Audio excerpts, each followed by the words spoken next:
The lamp clicks off and the room goes dark. You can hear the house settling and the rustle of sheets because you're both adjusting your pillows. Then comes the question, and it's always the same question, delivered in that flat, familiar inflection. Are you tired? We all know this question. It's not a genuine ask. It's not about sleep or energy levels. It's code, disguised as intimacy. It's the opening line to the script that you both know by heart. If you say yes, you just turn away and go to sleep. But if you say no, the highly predictable routine begins. You know exactly where his hand is going to land first. He knows exactly how you're going to move your body to accommodate him. There is a little discomfort in that predictability. I mean, it feels safe, but there is also this silence, this weight of all the conversations you're just not having. Hey, lovers. This is Sex in Real Life. Honest conversations about sex and relationships beyond 40. I'm your host, Stacey Herrera. We've been sold a, I don't know, dangerous myth around what makes sex good in long-term relationships. I mean, we've been told that intimacy should be telepathic. I mean, we all probably assume this because we've seen it in movies, we've read it in books where the two people move together in harmony. They don't have to tell each other what they want or what they need. You just know. And so we assume that if you love someone, especially if you've been with them for years, that we shouldn't have to explain ourselves. We think that talking is a buzzkill, right? That it's disruptive to romance, but the truth is a little bit more nuanced and a lot more liberating because going by this script is exactly how sex becomes boring. Because good sex means you have to use your words. When a relationship is brand new, you talk. You talk because you have to. You don't know this person's body, so you ask questions. They might give directions or you might give directions, and you laugh when things don't go exactly as you thought they would.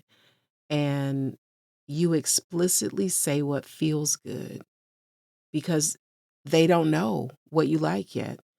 And so the communication creates this aliveness in the connection. But the longer you stay together, however long that is, you begin to mistake history for accuracy.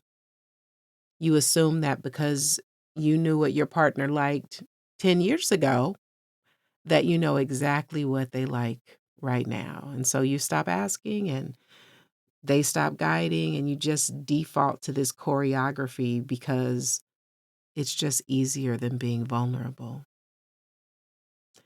If you want to understand what good sex actually is, I think we should look at it in three parts: before, during, and after. So let's start with before. Communication before sex usually happens in the daytime. And not that sex always happens at nighttime, but I'm talking about all of the ways we move around each other. It's usually not dirty talk. It's it's the tone and inflection we use when we're negotiating who needs to do what, who's picking up the groceries, who's going to go to the pharmacy, who's taking the car in.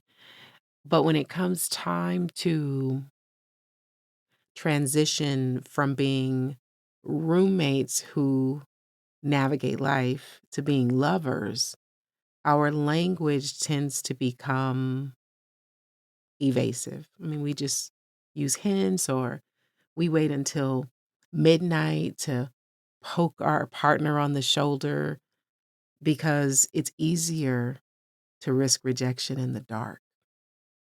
Let that sit for a minute. It's just easier to risk rejection when you don't have to look the person in the eye. But what if What if the before was different? What if it looked like an honest conversation in the middle of the afternoon? Imagine saying, I want to have sex with you tonight, but I've been feeling a little disconnected lately. Very different, right? I mean, it's not, this isn't a commercial. And it's probably going to feel uncomfortable, but it strips away all of the guesswork. It also acknowledges, some basic truth that good sex isn't automatic. And when the lights go out, it isn't automatically good either. We have to prepare emotionally for good sex, particularly when we've been together for a long time. But, of course, there's a but. I think that the real test of intimacy isn't about, what we say before we're having sex. It's what we say when we're having sex. And the reason that is because during the act is when we're more likely to be silent. Talking while you're in the middle of sex feels exceptionally vulnerable. I mean, the stakes are higher. If you've been doing the exact same thing for years, speaking up to say, I need a different angle tonight, or that doesn't really feel good right now.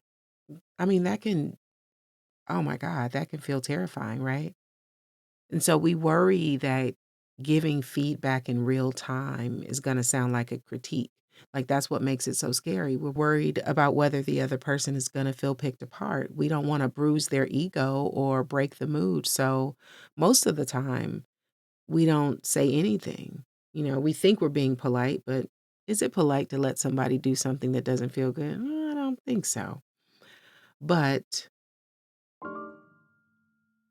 good sex is awkward sometimes. It's not polite all the time.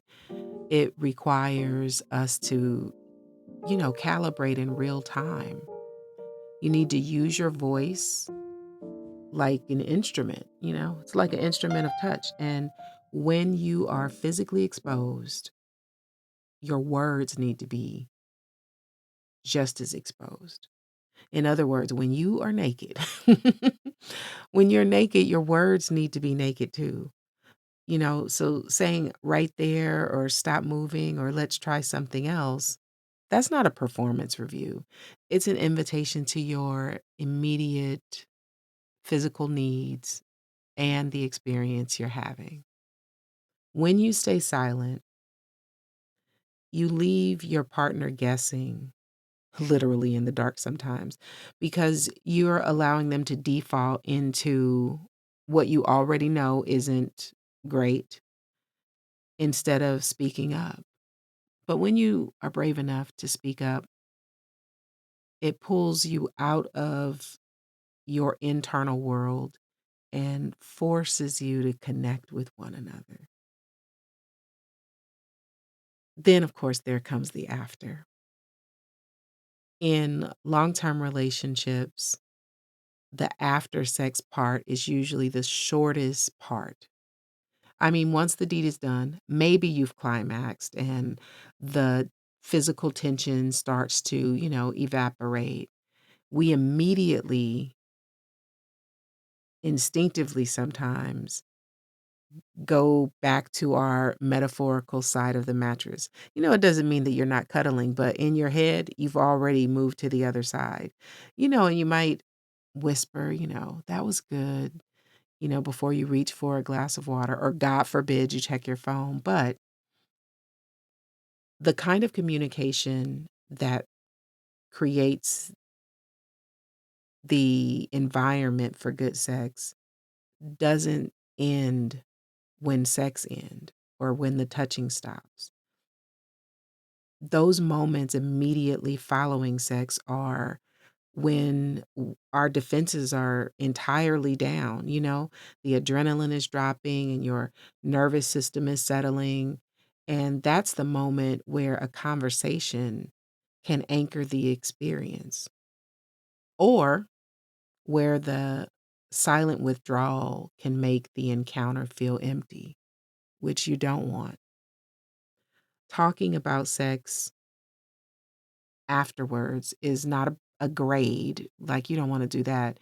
It's really just like data. It's a data collection point in a really intimate way. You're talking about what just happened while you're still unarmored, and the willingness to say, like, "Oh, I loved when you touched me like that," or to admit, "That was a little clumsy, but I'm glad we tried that." Like that conversation, it's it's kind of like a bridge. It connects the physical vulnerability to the reality of your shared togetherness.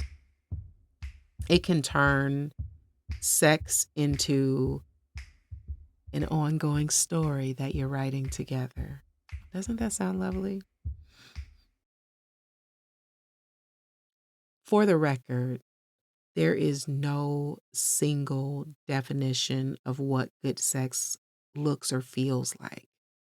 It's different for everybody, and it might change based on the day or the year, or what's going on in your life, what it looks like, being together in aging bodies or whatever. So there's no fixed definition. So if that's true, why then should there be a fixed script? We cannot expect our partners to be, the historian of our past desires or prophets of what we might want in the future. So if we want the kind of sex that feels alive, we have to be willing to ruin the silence, and to accept that words are clunky sometimes, and we need to be doing more than just making noise, right? So tonight, when the light clicks off and the room goes dark, if you think there might be some sexy time on the menu, I want you to notice if you have the urge to fall into the usual routine. Notice how it feels to stay quiet, and then be brave enough to disrupt it. Ask a question, you know, offer a little suggestion, and it might feel awkward and your heart might beat a little bit faster, but that's okay. That's okay, because the nervousness is the sound of the script getting torn up, maybe for the first time, maybe like in the beginning. It could be glorious if you're willing to try.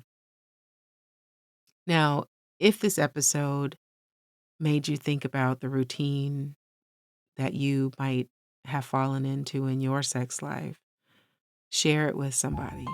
Maybe, maybe you might even send it to your partner. It's a simple way to start a conversation that doesn't require a heavy lift. And if you feel so inclined, take a second and leave a review or a rating. It really does help honest dialogues like this to find other people who don't know that they're looking for it. Next week, we are going to continue our conversation about sex, and we're going to stay in the bedroom, but we are shifting our focus to the internal mechanics of desire. And I'm going to share a really brilliant reframe from my favorite relationship therapist, Esther Perel. I hope to see you here. Ciao.